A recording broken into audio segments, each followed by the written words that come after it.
네, 철광석 가격 폭등에 이어서 철강 제품 가격까지 치솟고 있다고 하는데요. 관련 소식 이지혜 기자가 준비했습니다. 네, 지금 철강 제품 가격의 그 폭이 좀 치솟고 있습니다. 이유는 말씀해 주신 바와 같이 철광석 가격이 연일 그 최고치를 찍고 있기 때문이다. 네. 이렇게 얘기를 할 수 있겠는데요. 중국이 세계 철강 생산국이기 때문에 중국 칭다오 항을 기준으로 봅니다. 네. 이를 예로 들면 현물 가격이 사상 최초로 200달러를 뚫은 상황입니다. 보시는 자료에 의해서도 확인하실 수 있는데 7일이었습니다. 이게 212달러로 사상 최고치를 돌파한 흐름이었는데 네. 6일 같은 경우에 사상 처음으로 보시다시피 톤당 200달러를 돌파했거든요. 현재 계속 올라가고 있습니다. 작년 이맘때는 80달러 수준에서 거래가 됐었는데 이 상승세가 1년 정도 지속이 되고 있는 거고 올해 들어서는 연초 대비 30%가 올랐습니다. 자, 올해는 이유를 보면 세계 각국에서 경기 부양에 나서고 있는 상황이고요. 그렇다 보니까 자연스럽게 수요가 증가하고 중국이 환경 정책을 강화하다 보니까 아무래도 생산이 감소가 되고 있습니다. 그러니까 수요는 느는데 공급이 감소한다라는 부분으로 분석이 되고 있는 거고요. 또 중국과 호주와의 갈등이 나타나고 있는데 무역 갈등, 대화 단절 이러면서 긴장감이 높아지고 있거든요. 이것도 하나의 원인입니다.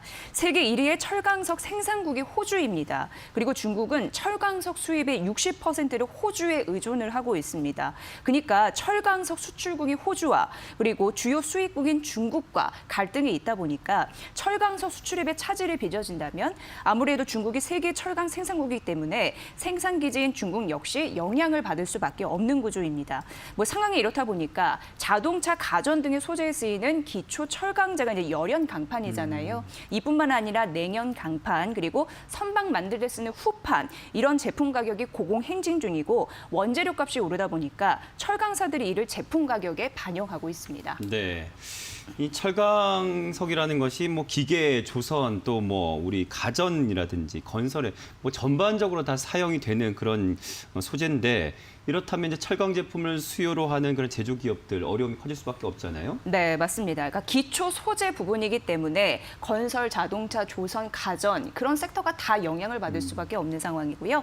철강석 가격이 추가 상승할 것이다라는 업계의 전망 또한 더해지다 보니까 철강석을 재료로 해서 제품을 만들어내는 기업 입장에서 당연히 긴장감이 높아질 수밖에 없는 상황이다. 네. 이렇게 정리를 할 수 있습니다. 원자재 비용에서 압박을 받게 되면 철강제 판매 인상이 자연스럽게 나타날 수밖에 없는 거고 실제 포스코, 현대건설 등 철강 기업들이 올해 들어서 철강제 가격을 인상을 했습니다. 더구나 수요 중소기업 같은 경우에는요. 문제가 납품 단가에 철강제 가격 인상을 반영하기가 사실상 쉽지가 않대요. 네. 이에 청와대 국민청원 게시판에는요. 이 철강업계 제조업의 희망은 없어 보인다라고 하면서 경영난을 호소하는 글이 여러 차례 올라오고 있는 상황입니다. 조선업계 또한 지난해보다 수주도 증가했고 사실상 경기 회복세에 접어들었잖아요. 그런데 수익성이 개선이 될 것인가에 대해서는 물음표를 찍고 있다고 합니다. 네. 철강제 가격 인상이 결국 적자와 흑자를 가를 수 있는 결정 요인이 될 수 있다라는 분석이 잇따르고 있습니다. 네. 자, 이런 분위기 정부가 또 가만히 있지 않고 이제 철강업계랑 대책 마련에 나섰다고 하는데요. 성종 기자. 네. 네, 현재 산업통상자원부는 철강사들에게 이 생산 라인을 풀 가동해서 물량 공급을 늘려라라고 좀 주문을 하고 있습니다. 그러나 이미 현재 풀 가동 중인 상태이고요. 또 수출 물량 일부를 내수로 돌리고 있음에도 불구하고 가격을 잡을 수 있는 정도가 아니라는 점이 좀 안타까운 상황입니다. 네. 그런데 이렇다고 해서 또 생산을 무리하게 진행할 수도 없는 게 철강 고로 관련돼서는 또 안전사고 발생 우려가 크기 때문에 그렇죠. 또 무리해서는 절대로 안 되는 상황입니다. 네. 정부와 한국철강협회는 오늘 포스코, 현대제철 등 협회 회원사를 소집해서 시장 상황을 점검합니다. 철강 제품의 품목별 수급 상황과 또 전망에 대해서 의견을 나누는데요. 오는 13일에는 기계, 조선, 기자재 등 수요 단체들을 불러서 애로사항을 청취할 예정입니다. 네. 고로가 용광로인 거죠, 그렇죠? 네, 마침 또 우리 유튜브의 이재익님께서 용광로 말씀해 주셨는데 이 철광석가 폭등이 철강사에는 이 영향을 미치는 것이 당연할 텐데 좀 더 구체적인 이야기 좀 들어볼까요? 네. 네, 일단은 원자재 가격이 오르면 철강 이 단계별로 좀 도미노 현상이 나타난다고 볼 수가 네. 있겠습니다. 원재료 가격이 오르면 중간재 가격이 오르게 되고 또 중간재 가격이 오르면 최종 제품 가격이 따라서 영향을 미칠 보실 수가 있습니다. 그 순서대로 차곡차곡 그 가격이 인상된다면 네. 뭐 모두가 해피한 그런 결과가 있을 수 있습니다. 실제로 뭐 포스코와 현대제철 같은 경우는 중간재를 만들어서 이제 수요 단계에 공급하는 그 제품 단가를 높였습니다. 올리는 데 네. 성공을 했습니다. 그래서 뭐 예를 들어서 자동차나 가전제품에 사용되는 열연 강판 제품이랄지 네. 조선업체에 공급하는 후판, 또 건설사에 공급하는 철근 가격 등이 조금씩 다 올려서 지금 받고 있거든요. 그러면서 철강사들의 1분기 실적이 상당히 좋게 나온 것, 이런 네. 것들로 이제 증명이 이미 된 상황입니다. 문제는 철광석 가격이 계속해서 오를 경우에 과연 추가적인 가격 인상이 반영이 될 것이냐, 이런 네. 부분들이 이제 관건이 될 수 있는 겁니다. 현재는 그래도 수요가 받아주는 수준이니까 이게 가격을 올릴 수 있었던 것인데, 이게 선을 넘으면 또 추가 가격 인상이 힘들 수 있고 결국은 이제 비용 부담으로 이어질 수 있다는 점입니다. 앞에서도 살짝 언급이 됐지만 또 영세 제조업체의 경우 철강사에서 강제를 받아서 가공 유통을 해야 되는데 최종 제품 가격을 올리는 게 또 만만치 않은 상황이고, 이게 또 더더욱 소비자들, 그러니까 최종 소매 단계로 가까이 가면 갈수록 가격 인상이 더 어려워진다는 점, 이런 점들은 또 하나의 리스크라고 볼 수가 있겠습니다. 네. 자, 지금 오늘 장에서 특히나 이제 철강 주요 기업들 다 지금 빨강색 오름세를 보이고 있는데, 포스코 강판이 가장 급등을 하고 있고요. 세아제강, 세아베스틸, 또 KG 동부제철 이런 순으로 급등을 하고 있습니다. 이재 기자, 네. KG 동부제철에 다녀오셨네요. 네. 이게 사실 이제 국내 수요도 늘고 있는 상황이고, 그리고 제품 가격 인상이라는 호재가 있기 때문에 네. 철강 업체는 유례없는 호황을 보이고 있습니다. 그런데 말씀해 주신 대로 원재료 가격이 지속적으로 상승하는 건 부담인데, 그래서 중요한 거는 고부가 가치 제품 생산이 굉장히 중요하다라는 인식이 있는 상황이거든요. 그런 가운데 이런 분위기 속에 KG 동부제철이요, 당진 공장이 있습니다. 네. 이곳에 최첨단 생산 설비를 증설을 했습니다. 그러면서 고부가 가치 컬러 라인을 공개를 했는데요. 제가 그 현장에 다녀온 겁니다. 좋습니다. 예. 한번 그럼 현장에 우리 함께 가보실까요? 네. 이곳은 KG 동부제철의 충남 당진 공장입니다. 기업의 주력 제품으로 주목받고 있는 칼라 강판의 생산 라인을 갖춤으로써 또 한 번 도약의 기회를 맞게 됐습니다.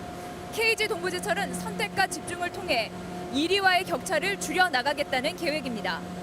KG 동부제철은 10일 충남 당진 공장에서 컬러라인 기술연구소 준공식을 진행하고 본격적인 가동에 들어갔습니다. 2019년 KG그룹의 동부제철 인수 이후 미래 성장 동력을 컬러 강판 분야로 제시하고 충남 당진 공장에 955억 원을 투자했습니다. 이후 1년의 공사 기간 끝에 컬러 강판 생산 라인 2기를 증설한 겁니다. 컬러 강판은 열연 강판에 도료나 필름을 입힌 특수 강판으로 주로 냉장고, 세탁기, 에어컨 등의 가전이나 건축용 내외 장재로 쓰이는 철강업계의 대표적인 고부가 가치 강판입니다. KG 동부제철은 기존 인천 공장 내에 컬러 강판 생산 라인 4기를 운영해 연간 약 50만 톤의 컬러 강판을 생산해왔습니다. 이번에 가전용 제품 생산과 건자재용 컬러 강판 생산 라인이 당진 공장에 새롭게 추가되면서 총 30만 톤이 추가 생산될 예정입니다. 특히 컬러 강판 설비는 생산 속도와 효율성을 극대화한 점이 특징으로 함께 선보인 기술연구소 역시 철강 분야의 고기능, 고부가 가치 제품 생산에 기여해 차별화된 제품 생산력을 갖추게 됐다는 설명입니다. 칼라 공장을 짓겠다는 생각은 저는 세상 속의 KG 동부제철이 새로운 회사로 변모하겠다고 사실은 첫 선을 보인 의미 있는 행동이었습니다. 기업은 지속 가능해야 되고 성장해야 됩니다. KG 동부제철은 앞으로 더욱 성장할 예정입니다. KG 동부제철은 최근 출시한 불소 라미네이트 컬러 강판을 비롯해 국내 최초로 양산에 판매에 나선 항바이러스 컬러 강판, 작년 1,000톤 이상의 판매량을 기록해 수익성을 높인 불연 컬러 강판 등 내화학성, 내후성, 친환경 등의 특징을 지닌 고부가 가치 제품을 당진 공장에서도 생산할 예정입니다. 이날 준공식엔 곽재선 KG 동부제철 회장과 김홍장 당진시장, 정탁 포스코 부사장, 이재승 삼성전자 생활가전사업부장 사장, 이시용 LG전자 구매 경영센터장 등이 참석해 행사의 의미를 더했습니다. 그리고 이날 행사에는 생산 현장에서 기술 혁신을 이끈 기술자에게 부여하는 명장 수여식도 진행됐습니다. 인쇄 컬러 강판은 나무, 대리석, 스테인리스 등 자연재로 그대로 구현해낼 수 있는 장점이 있습니다. 두 번째로서는 우수한 생성성입니다. 세 번째로서 미려한 표면 품질입니다. 가전 외관에 많이 적용되고 있습니다. 한편 KG 동부제철은 마진이 높은 컬러 강판 판매로 호실적을 기록할 것으로 기대하고 있습니다. 2019년 9월 경영 정상화를 내건 이후 작년 연결 기준으로 순이익 669억 원을 달성해 턴어라운드에 성공했고 분기 말아 지속적인 순이익을 내며 11년 만에 연간 순이익 달성을 이뤄냈습니다. 특히 코로나19로 인한 2분기 일시적 수출 위축에도 3분기 이후 정상화됐고 오히려 집에 머무는 시간이 많아지며 컬러 가전 교체나 인테리어 수요 급증으로 컬러 강판 판매가 늘어나 위기를 돌파했다는 평가입니다. 앞으로도 컬러 강판은 해외 수출 시장 공략에 박차를 가하며 효자 노릇을 톡톡히 할 전망입니다.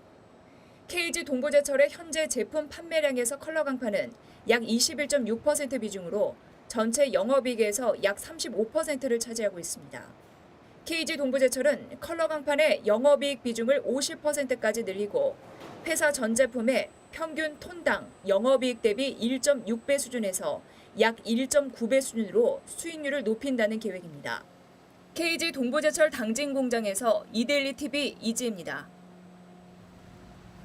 네, 취재 내용이 굉장히 뭐 탄탄한 것 같은데 그래도 추가적으로 더 하실 말씀 있으신가 봐요. 그렇죠? 네, 지금 컬러 강판의 수요가 꾸준히 늘고 있는 네. 상황이고요. 이게 중요한 게 고수익 창출이 가능하다고 합니다. 현재 시장 주도권을 차지하기 위해서 경쟁이 굉장히 치열해지고 있는 상황인데 KG 동부제철이 이제 선도 자리를 차지하기 위해서 고부가 가치 제품 중심으로 포트폴리오를 현재 다각하고 있는 상황인데요. 앞으로 실적 기대감 또한 커지고 있는 상황인데 연간 실적 개선 추이도 여러분 잘 살펴보시면 도움이 되실 것 같습니다. 네.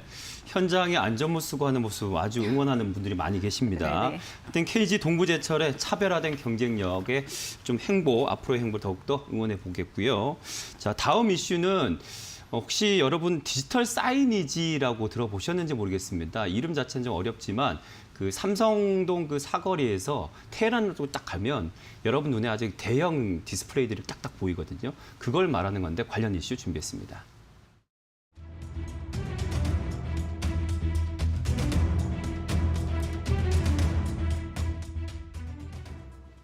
네, 디지털 사이니지 시장이 올해 급성장하고 있다고 그러는데 네, 성주원 기자가 취재해 오셨네요. 네. 디지털 사이니지는 뭐 영상이나 문자를 디스플레이에 표시를 하고요. 네. 또 그걸 네트워크로 원격 관리하는 광고판, 안내판이라고 생각하시면 됩니다. 아까 말씀하셨듯이 네. 건물 외벽에 아주 대형, 초대형 디지털 사이니지도 있고요. 맞아요. 또 매장 안에 조그맣게 키오스크. 네, 네, 네, 뭐 네. 키오스크처럼 조그만 또 디지털 사이니지도 존재하고 있습니다. 대표적인 B2B 그러니까 기업 간 거래 제품이라고 볼 수가 있겠습니다. 글로벌 시장조사업체 옴디아에 따르면 올해 글로벌 디지털 사이니지 시장의 수요가 634만 대로 전망이 되고 있습니다. 전년 대비해서 23% 성장할 것이라는 예상인데요. 네. 작년에는 전년 대비해서 10%가량 축소됐던 시장이었는데 올해 이렇게 20% 넘게 성장을 하고 또 내년, 내후년, 2024년에는 700만 대 수요를 넘어설 것으로 지금 전망이 되고 있습니다. 사이니지 시장이 성장하는 배경에는 디바이스의 발전에 힘입어서 용도가 다양해진 측면이 있는데요. 네. 기존에는 뭐 공공장소나 상업용 공간의 광고판, 안내판 정도로만 활용이 됐다면 네. 지금은 뭐 전시 매체 등으로도 폭넓게 활용이 되고 있습니다. 최근에 현대백화점 면세점은 무역센터점 외벽에 디지털 사이니지를 설치하고 거기다가 네. 이제 미디어 아트 작품을 전시를 하기도 했고요. 또 한섬 같은 경우도 사옥 외벽에 패션업계 최초로 디지털 사이니지를 현재 운영하고 있습니다. 네, 디지털 사이니지 이제 글로벌 시장에서 놓고 봤을 때 LG와 삼성이 거의 뭐 다 갖고 가고 있네요, 그렇죠? 네, 맞습니다. 작년에 시장 점유율을 보니까 삼성전자가 27.6%로 세계 1위 점유율을 차지했고요. LG전자가 17.1%로 2위를 차지했습니다. 그런데 3위가 일본 NEC라는 업체인데 네. 점유율이 3.5%에 불과합니다. 그러니까 2위와 3위의 격차가 엄청 큰 거죠. 그렇군요. 그래서 네. 전 세계적으로 봤을 때 삼성과 LG가 거의 전 세계 디지털 사이니지 시장의 절반을 차지하고 있다. 네. 시장을 주도하고 있다. 이렇게 이해하시면 되겠습니다. 삼성전자는 그동안 사이니지 디스플레이 용도로 사이니지 판매에만 나서다가 올해 들어서는 결제까지 가능한 키오스크 완제품 사업에까지 뛰어드는 상황입니다. 네. 식당이나 카페, 마트 등에서 비대면 주문과 결제가 가능한 올인원 제품을 지금 선보이고 있는 상황이고요. LG전자 같은 경우는 투명 올레드 사이니지 쪽으로 차별화를 좀 하고 있습니다. 투명한 창문처럼 보였다가 거기에 콘텐츠가 디스플레이되는 제품인데요. 호텔 체크인 카운터, 또 매장 상담 부스 같은 고객과의 상호작용이 필요한 그런 곳에 좀 유용하다라고 설명하고 있습니다. 네. 자, 그렇다면 우리 디지털 사이니지 관련 투자 전략이 좀 궁금해지는데 뭐 LG전자, 삼성전자는 아닐 것 같고 그렇죠? 네. 네, 왜냐하면 사실 삼성전자나 LG전자 같은 경우는 네. 물론 아까 말씀드렸듯이 디지털 사이니지 시장에서 압도적으로 선도하고 있습니다만 네. 전체 그 회사의 실적에 사실 디지털 사이니지가 미치는 그 그쵸. 비중은 네, 너무나 네. 미미하기 때문에 네, 네. 전체적으로 삼성전자 실적이나 LG전자 실적에 이 디지털 사이니지가 그 영향을 미치는 것은 미미하다고 볼 네, 수가 네. 있겠습니다. 따라서 관련 부품이나 디스플레이를 납품하거나 혹은 사이니지에 광고 등을 탑재하는 등의 관련주에 조금 그렇죠. 더 네. 관심을 기울일 필요가 있겠습니다. 네. 파버나인 같은 경우가 이제 대표적으로 사이니지 관련해서 좀 관련주로 꼽히고 있는데요. 이 알루미늄 표면 처리 전문 기업인데 삼성전자가 지금 스타벅스나 맥도날드의 무인 단말기 스마트 사이니지를 공급하고 있는데 네. 여기에 외관 부품을 전담해서 지금 공급하고 있다는 거 이런 참고하시면 좋겠고요. 또 플랜티넷이라는 업체는 디지털 광고 마케팅 사업을 진행하고 있는데 아마 여러분 버스에 네. 디지털 사이니지 광고 많이 보셨을 겁니다. 네, 네. 관련한 영상 제작이나 운영 서비스 제작 등을 통해서 사업을 전개하는 회사이고요. 또 KT의 자회사인 나스미디어, 또 BGF 같은 회사들은 이제 디스플레이 광고 사업을 확장하고 있는데 만약에 디지털 사이니지 시장 자체가 확장되고 또 관련해서 뉴미디어 광고 시장이 커지면 또 관련 기업들도 수혜를 입을 수 있기 때문에 투자 차원에서 좀 관심 있게 지켜보시면 도움이 되실 것으로 생각합니다. 네. 리얼님께서 사이니지 처음 듣고 있다고 흥미롭다고 얘기해 주셨어요. 네. 이런 우리 또 취재 아이템 좋죠. 자, 이어서 기업 이슈로 다시 돌아오겠습니다.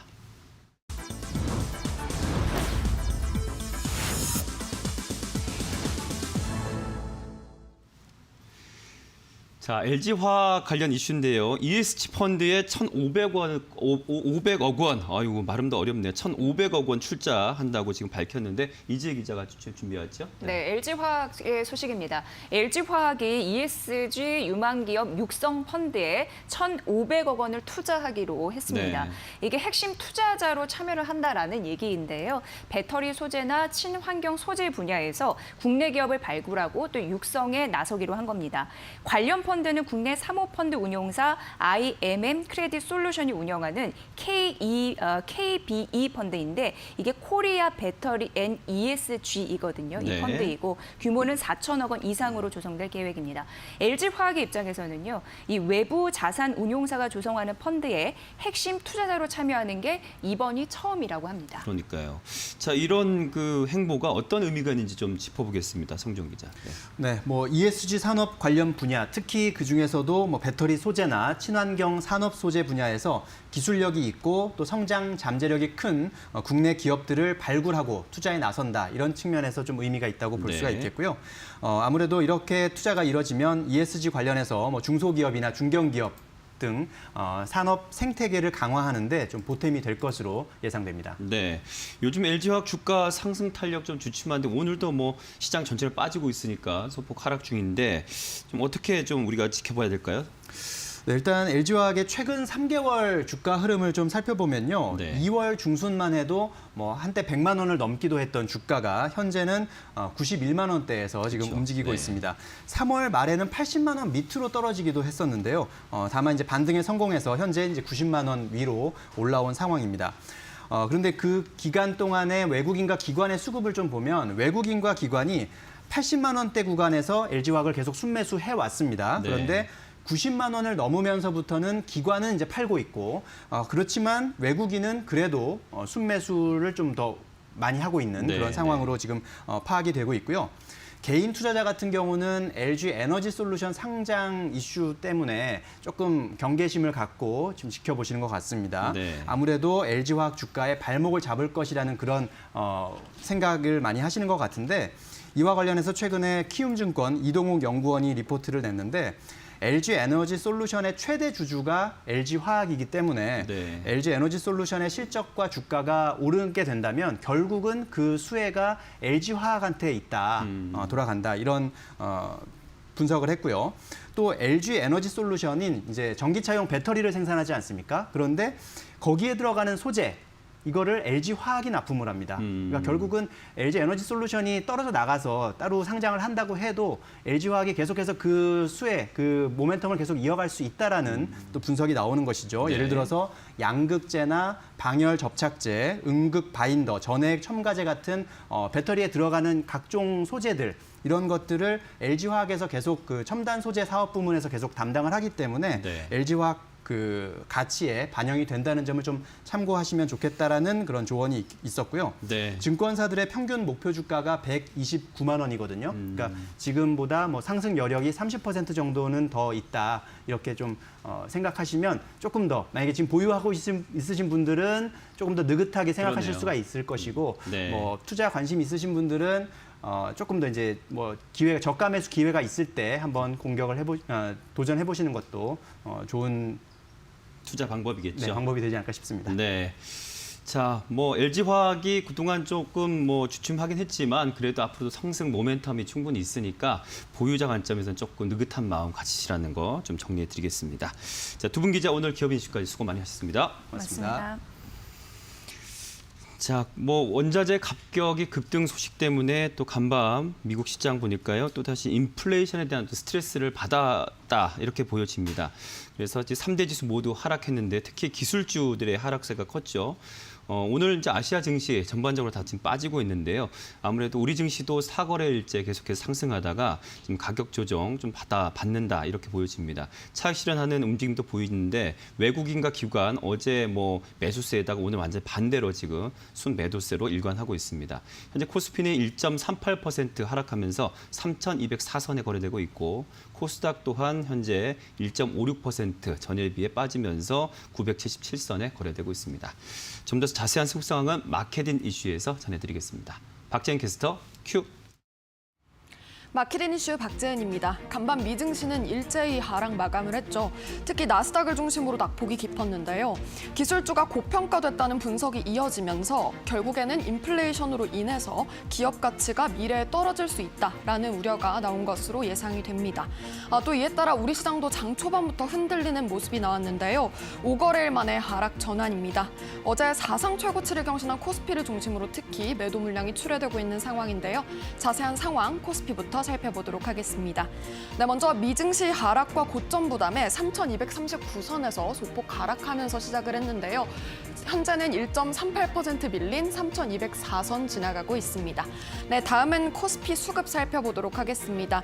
현재 구간 그동안 꾸준히 매수했던 외인과 기관의 차익 실현 물량이 나오고 있는데요. 자세히 살펴보도록 하겠습니다.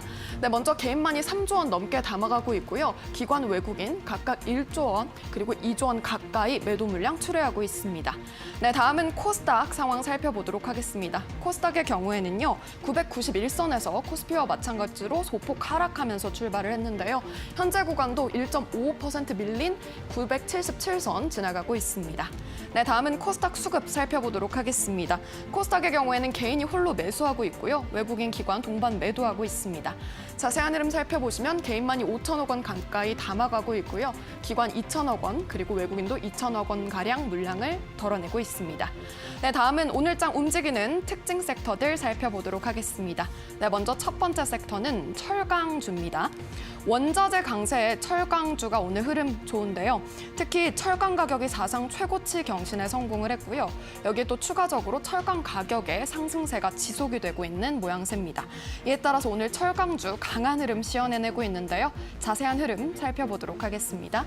네, 먼저 포스코 강판 두 자릿대 급등 급등 양상 펼치고 있고요. 세아베스틸도 두 자릿대 급등, 세아제강도 두 자릿대 오름세 보여주고 있습니다. 대한제강도 8%대 급등 흐름 보여주고 있고요. 고려제강 3%대 강세 흐름 시현하고 있습니다. 네, 다음 특징 섹터 살펴보도록 할게요. 다음 특징 섹터는 남북러 가스관 사업 관련주입니다.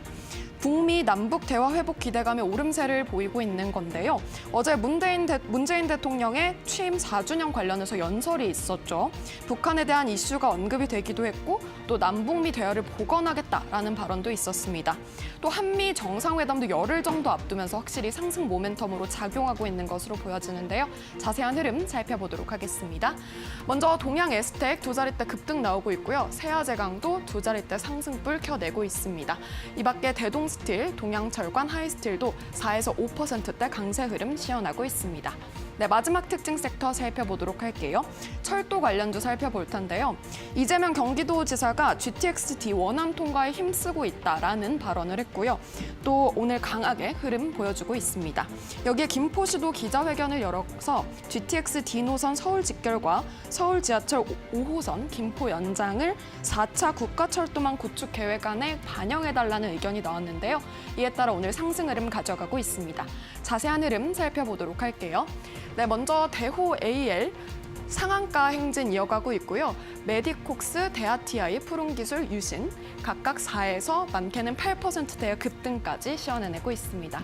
지금까지 마케린 이슈 박재은이었고요. 권대희 앵커 불러볼게요. 권대희 앵커 큐. 네, 큐 잘 받았습니다. 테만 이슈 이어갈게요. 코스파트너스의 이정복 대표와 함께합니다. 안녕하십니까? 네, 안녕하세요. 자, 오늘도 이정복 대표 수익률부터 먼저 보시겠습니다. 이제 태웅로직스, 성창기업지주, 선도전기 다 수익 실현을 지금 한 상황입니다. 4월 27일 매수해서 22.58% 수익 실현, 4월 21일 매수해서 21.44%, 선도전기 4월 20일 매수해서 고가 대비 10.75% 수익 실현 해냈습니다. 알루코는 4월 28일 매수해서 고가 대비 11.46%의 수익률 보이고 있습니다. 다음은 현대엘리베이터인데요. 4월 14일 매수해서 고가 대비 10.18%의 수익률, 한창제지 4월 13일 매수해서 3.82%의 수익률, 유진투자증권 5월 4일 매수해서 고가 대비 3.18%의 수익률 가져가고 있습니다. 자, 오늘 시장은 이제 어제까지 계속해서 이제 상승세를 탔던 우리 시장 전반적으로 좀 조정을 받는다라고 보여지는데요. 외국 기관인의 수급도 보니까 이제 매도세로 또 바뀐 상황이고요. 이런 시장의 흐름 어떻게 보고 계십니까? 일단 시장 자체는 최근에 제약바이오 업종이 전반적으로 어제는 반등을 했지만 조정을 받고 있는 모습이고 네. 철강주, 증권주, 조선주, 의류주 이런 시장에서 그동안 건설주, 주목을 못 받았던 섹터에 우리가 집중을 해야만 수익을 낼 수 있다고 생각을 합니다. 지수는 조금 더 빠질 수 있다고 생각을 하지만 올라갈 수 있는 지금 현재 주도주를 편입을 해서 수익을 내는 게 중요하다고 말씀을 드리겠습니다. 네. 네, 글로벌 시장 전체적으로도 보면 참 이 경기가 좋아지는 거는 좋은 건데 네. 그럼에도 불구하고 인플레이션 우려, 금리 인상 때문에 네. 또 희비가 갈리는 것 같아요. 그래서 우리 시장에서도 보니까 또 금리 인상에는 또 사실 그 보험주들이 또 탄력을 네. 받잖아요. 네. 이렇게 시장에서도 조금 그래도 오늘 하방 압력 속에서도 견조한 흐름 보이고 있는데 우리 시장에서 이런 흐름에 대한 대응은 각 개별적으로 어떻게 좀 가져가면 좋을까요? 저는 올해 시장 정말 종목 선정을 잘해야 된다고 생각이 들고 있고요. 지금 기술주라든지 이쪽 섹터가 최근에 좀 급격하게 빠지고 있고 반도체 섹터도 지금 현재 삼성전자, 하이닉스를 필두로 투자에 대한 메리트가 거의 없다고 저는 생각을 합니다. 네. 그쪽보다는 지금 현재 그동안 오르지 못했던 슈퍼사이클인 조선업황, 철강업황, 그리고 증권, 은행, 보험 이쪽으로 우리가 좀 집중을 한다면 그동안 오르지 못했던 섹터 쪽으로 자금이 몰리고 있는 상황이에요. 그래서 그쪽 관련주라든지 자원 관련주 또 아니면 음식료 업종 이쪽에 좀 집중을 했으면 좋겠고요. 아무래도 미국 나스닥 지수하고 연동이 되는 게 아무래도 기술주라고 좀 말씀을 드리겠습니다. 그래서 네. 너무 기술주 쪽으로 포트폴리오 꾸리기보다는 경기 방어주 형식, 최근에 LGU 플러스도 있고 방어주로 볼 수 있는 종목들도 많이 있으니까 이쪽에 조금 집중을 하자고 말씀드리겠습니다. 좋습니다. 자, 그리고 우리가 지난번에 우리 대표님 만났을 때 마침 이제 공매도 이슈가 있었어가지고 근데 네. 지금은 시장 상황 많이 희석된 느낌이고 근데 그때 이제 쓴소리했던 기업이 네. 신풍제약이었어요. 네. 오늘 좀 AS도 네. 해주시면서 신풍제약 비롯해서 우리가 조금 더 신경 써야 될 종목들 좀 짚어주시죠. 네, 신풍제약이 지금 포트폴리오에 빠졌는데 빠진 것 같습니다. 지금 6만 원에 편입이 돼 있거든요. 네. 그래서 지난번에 제가 6만 원에 반대 매매 끝날 때 편입을 한다고 말씀드렸기 때문에 AS를 해드리겠습니다. 네.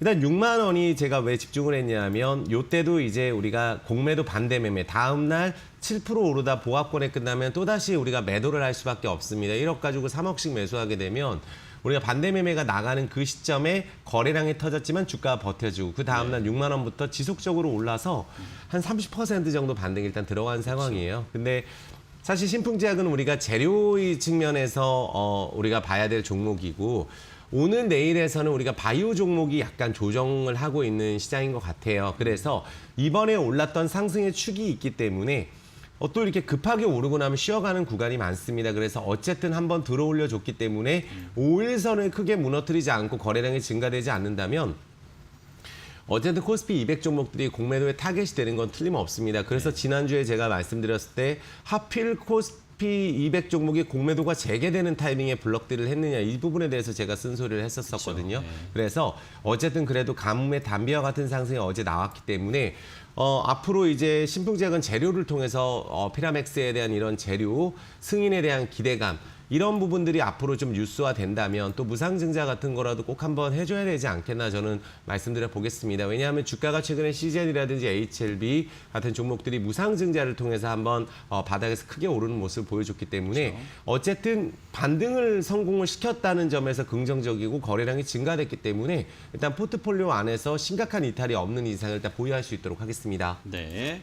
자, 그리고 우리가 보유하고 있는 종목들 중에 네. 좀 최근에 증권주들에 대한 또 네. 이게 흐름이 좋아서 네. 우리 같은 회사 소속 식구 중에도 한 전문가께서 네. 2개를 더 추가시킨 경우도 있었어요. 우리도 한번 좀 있는 것 중에 좀 AS를 받아볼까요?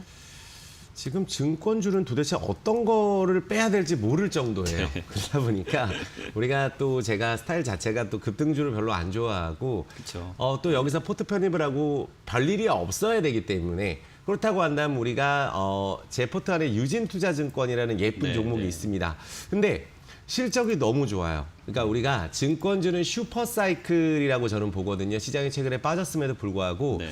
2007년 실적이 지금 나오고 있는 것 같아요. 증권주는. 그럼 35,000원에서 이제 4,700원 올해 치고 가는 흐름이 나오고 있죠. 그러면 유진투자증권 할 것 없이 뭐 삼성증권 너무 좋고요. 네. 키움증권 좋고 그다음에 뭐 유한타증권 같은 종목들도 지금 현재 지금 너무나 흐름이 좋습니다. 시장과 관련이 없거든요. 교보증권 이런 종목들을 우리가 어떤 증거주라도 좋으니까 우리가 흔들리지 말고 네. 증권주에 대해서 한번 딱 맞다 생각하면 끝까지 가는 게 중요하니까 쭉 한번 들고 가볼 수 있도록 하겠습니다. 네. 자, 그리고 어떤 종목도 우리 에이스 좀 더 받아볼까요? 그리고 우리가 현대 엘리베이터 엘리베이터. 예쁘게 또 네. 수익이 잘 나고 있어요. 네. 그래서 좀 이게 좀 절로 웃음이 나오죠. 또 짜증나게 또 횡보를 오래 하다 보니까 또 제가 보통 스타일 자체가 요럴 때 이제 또 우리가 안정적인 자리에 들어가다 보니까 이제 가나 그러면 또 떨어지고 이런 경우가 많아요. 근데 그래도 우리가 결론적으로 웃을 수 있는 종목 신고가가 나오고 있죠. 맞아요. 요거는 이제 52,000원에서 4,000원 정도에서 한번 차익을 챙기고 지금 우리가 지금 건설주 이쪽에 집중을 해야 되거든요. 그래서 네. 새로운 섹터 오늘 또 준비해 왔습니다. 네. 또 하나 본다면 한창제지 한번 보겠습니다. 제지주 줬어요. 네. 지금 이러한 시장에서 우리가 제지주에 대해서는 관심을 가져야 됩니다. 네. 우리가 또 제지업종, 포장업종 계속 가격이 오르고 있어요. 그래서 대림제지도 흐름이 지금 너무 좋죠. 이것은 고점이 아니라고 저는 판단을 하고 있어요. 그래서 한창제지도 또 이러다가 또 한번 급등 들어가면은 2,800원 정도 이상을 갔을 때 우리가 한번 생각을 해볼 수 있도록 하겠고요. 네. 지금 현재 흐름도 괜찮지 않나 생각이 듭니다. 또 하나가 또 알루코 같은 알루코요. 경우는 네. 지금 드디어 예쁜 흐름이 지금 나오고 있습니다. 그래서 이번에는 좀 준비가 되고 있는 흐름이니까 좀 이따 자세하게 좀 다뤄볼 수 있도록 하겠습니다. 네. 이미 이제 우리 이정국 대표님 기다리고 계시는 유튜버 분들도 알루코에 대한 얘기를 벌써부터 많이들 올리고 계시거든요. 네. 자, 오늘의 테마주 바로 공개하겠습니다.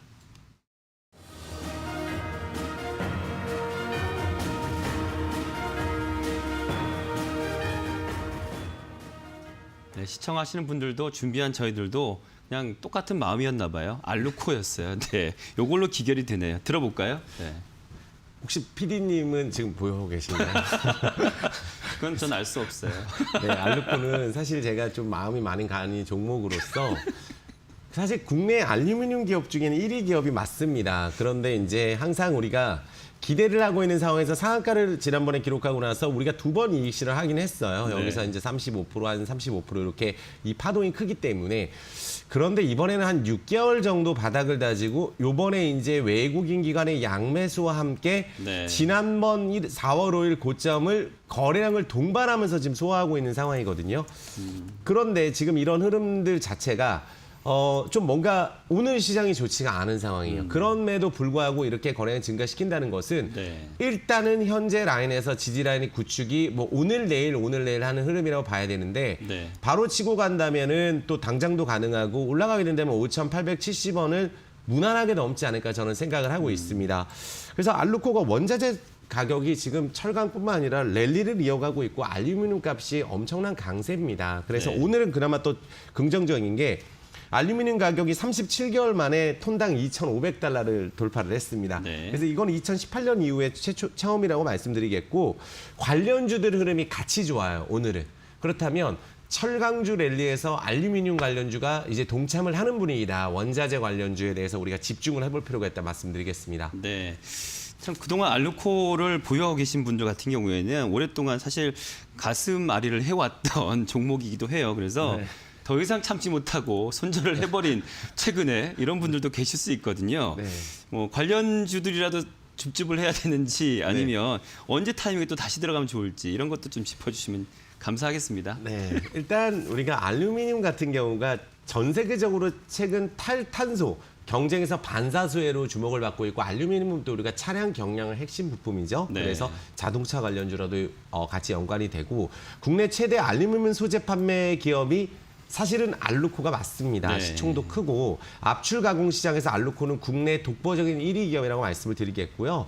또 연구개발비 R&D 투자하면서 고부가 가치 신사업 이제 진출을 하고 있고 무엇보다 전기차 배터리 팩 하우징을 작년에는 LG와 올해는 SK 이노베이션을 납품을 하고 있어요. 그래서 태양광 쪽에서도 부품 소재죠. 그래서 글로벌 기업으로 도약하기 위해서 준비를 하고 있다고 보여지고요. 관련주들을 오늘 한번 본다면 사마알루미늄이 오늘 또 시원한 상승이 나오고 있어요. 조금 네. 또 대장주를 형식인데 2,500원에서 한 차례 급등을 하고 나서 다시 한번 16,000원 돌파하는 움직임이죠. 네. 바닥에서 한 6배 이상, 거의 한 7배 정도 오른 것 같습니다. 그래서 지금 이 대장주가 좀 견조한 상황이다. 이것도 흐름이 매우 강하다고 보여지고 남선 알루미늄은 네. 또 신저가에서 이제 오르는 흐름이에요. 여기는 또 왜 이러냐면 예전에 또 이게 대선 테마주에 편입이 되다 보니까 바닥에서 지금 신저가 찍고 강한 탄력을 통해서 올라가고 있기 때문에 무난하다. 여기도 지금 또 긍정적으로 봐야 된다고 볼 수가 있고 네. 조일 알루미늄은 아무래도 좀 가벼워요. 가볍다 보니까 예전에 그러니까 강한 흐름을 보여주지 못했는데 요번에 이제 강하게 치고 가는 상한가 흐름이 나왔습니다. 그리고 알루코 차트를 한번 보시면 알루코가 지금 보면은 상승 매집형 흐름이 지금 나오고 있어요. 그래서 거래량이 증가되면서 여기는 또 기관에서 조금씩 관심을 연기금 쪽에서 외국인하고 관심을 갖는 쪽인데 지난번에 급등을 했던 4월 5일 날은 외국인이 100만 주 사고 다음날 100만 주를 매도를 했어요. 이건 좋은 흐름이 아닌데 이번에는 자연스럽게 통과하는 흐름이고 만약에 안 될 종목이었으면 지난번에 제가 뭐라 말씀드렸냐면 여기서 만약에 떨어지는 게 시장 때문에 떨어진 건 괜찮다고 말씀드렸었어요. 그래서 제가 시장 때문에 떨어졌기 때문에 과감하게 보유를 하고 요번에 올라간다면 여기 5,800원 라인은 좀 시원한 돌파가 나와준다면 추후에 목표가를 상향할 수 있도록 하겠습니다. 네. 자, 지금 뭐 전 세계적으로 원자재 가격이 상승하고 있고요. 그렇죠? 뭐 철광석도 급등하고 있고 비철 쪽도 그렇고 네. 이런 흐름이라면 앞으로도 좀 중장기적으로도 네. 보유할 만하다라고 볼 수 있을까요? 그렇죠. 왜냐하면 지금 우리가 철강 가격이 오를 수밖에 없다고 저는 생각을 해요. 지금 올해 우리가 항상 제가 나와서 우리가 주도주 작년에 6개월 정도 보유했던 현대차를 과감하게 1월 달에 현대위하고 뺐습니다. 그리고 지금 다른 자동차 업종은 좀 오를 수 있다고 생각을 하는데 연초 1월 달에 많은 개인들이 몰렸던 기술 섹터, IT 섹터 같은 경우는 시간이 오래 걸리는데 올해는 실질적으로 네. 철강주 오르고 해운주 오르고 조선주 오르고 작년에 어떻게 보면 안 갔던 종목들이 오르고 있어요. 그래서 이 원자재 가격이 급등을 하는 이유는 앞으로 또 물량 공급이 늘어나고 건설 섹터하고도 연관이 돼 있거든요. 네. 그래서 대형주를 투자하시는 분들은 시총 상위 건설주라든지 이런 철강주, 뭐 또 자원주, 음식료 업종, 또 작년에 소외받았던 의류 업종 이렇게 전체적으로 원자재 관련주를 좀 특히 볼 필요가 있겠다 말씀을 드리겠습니다. 좋습니다. 자, 우리 그 애청하시는 분들 애청자 많네요. 뭐 무슨 말만 해도 눈치가 너무 빨라서 말할 때 정말 조심해야겠다 생각을 좀 하게 됩니다. 자, 이어서 더욱더 뜨거워질 테마주 공개하겠습니다.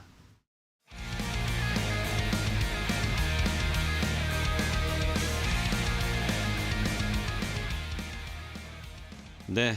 뭐 건설 경기 지금 좋아지고 있죠. 전 세계적으로 그렇습니다. 글로벌 경기가 회복되다 보니까 역시 그 경기 또한 살아나고 있는 상황인데요. 건설주 지금 선정해 오셨네요. 오늘 할 얘기 좀 많을 것 같아요. 네.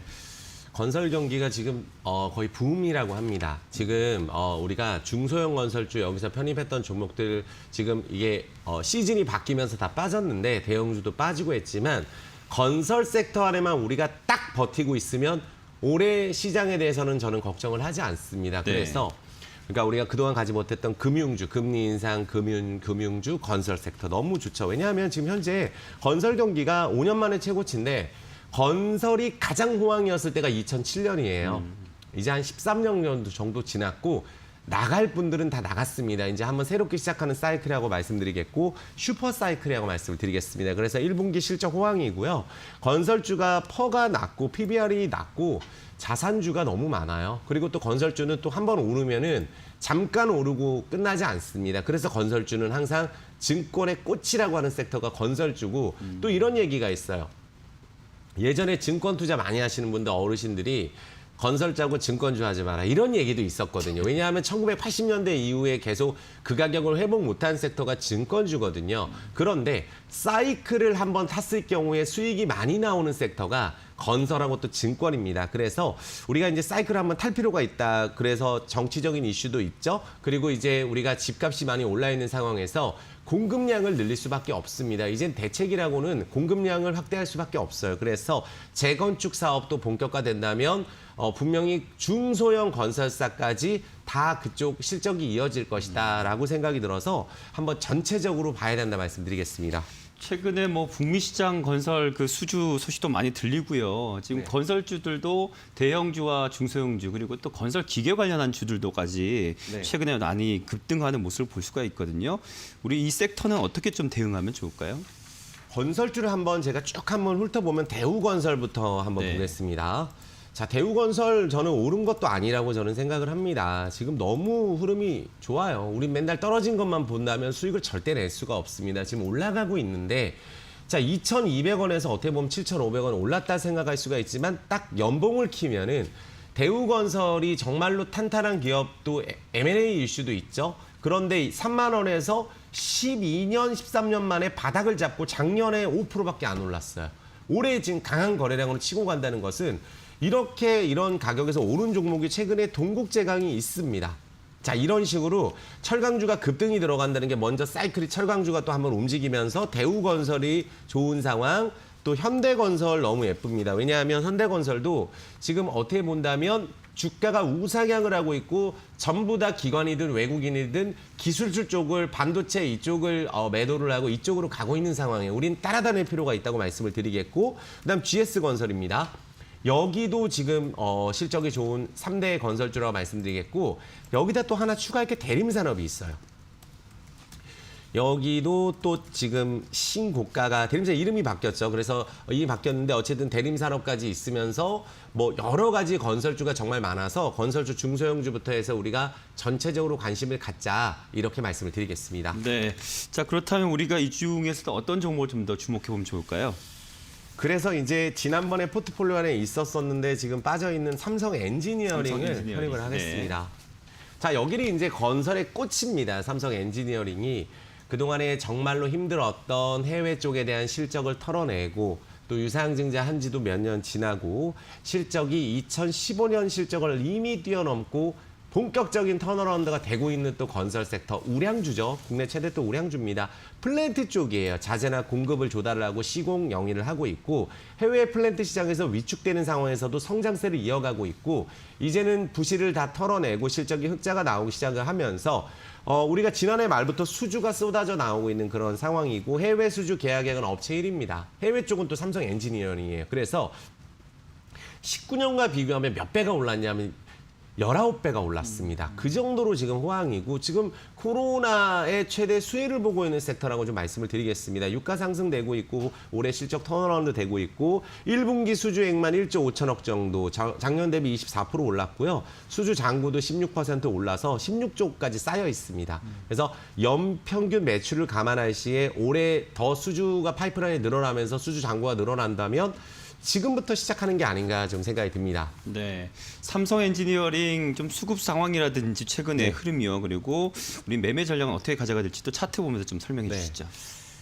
기관들이 정말 사랑하는 움직임이죠. 여기 기관들이 전부 다 매수만 들어오고 외국인 양매수 들어가니까 그런데 여기가 또 코스피 200인데도 상관이 없죠. 그럼 우리가 공매도하고 싸울 이유가 없습니다. 공매도 치는 섹터에서 공매도 이제 안 돼 이럴 게 아니라 공매도를 안 치는 섹터로 가는 게 중요하다는 말씀드려서 삼성 엔지니어링은 여기서 이제 저는 과감하게 19,000원에서 뭐 18,800원에서 19,100원 요 사이에서 오늘 내일 편입할 수 있도록 하고 오늘 내일 강하게 치고 가기보다는 이번에 상승 사이클을 타게 될 경우에는 한번 제대로 오를 경우에는 25,000원에서 3만 원 정도도 저는 보고 있어요. 좀 빠른 시간 내에. 그래서 지난번에 다들 아시겠지만 우리 한전기술이라는 종목을 원전주를 아무도 제가 하지 않았을 때 한번 말씀드렸었는데 한번 이렇게 상승 사이클을 한번 10년 만에 타게 되면 강한 상승세가 나오는데 삼성 엔지니어링이 오히려 앞서 말씀드린 건설주도 좋지만 탄력이 붙은 상황이에요. 왜냐하면 예전에 20만 원 이상 했던 종목이고 유증까지 마무리되고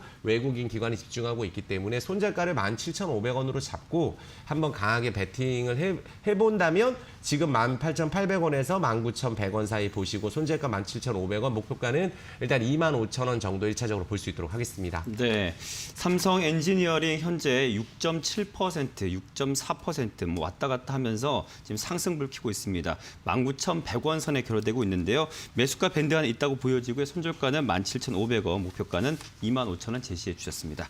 참고하시길 바라고요. 코스파트너스의 이정국 대표와 함께했습니다. 고맙습니다. 감사합니다.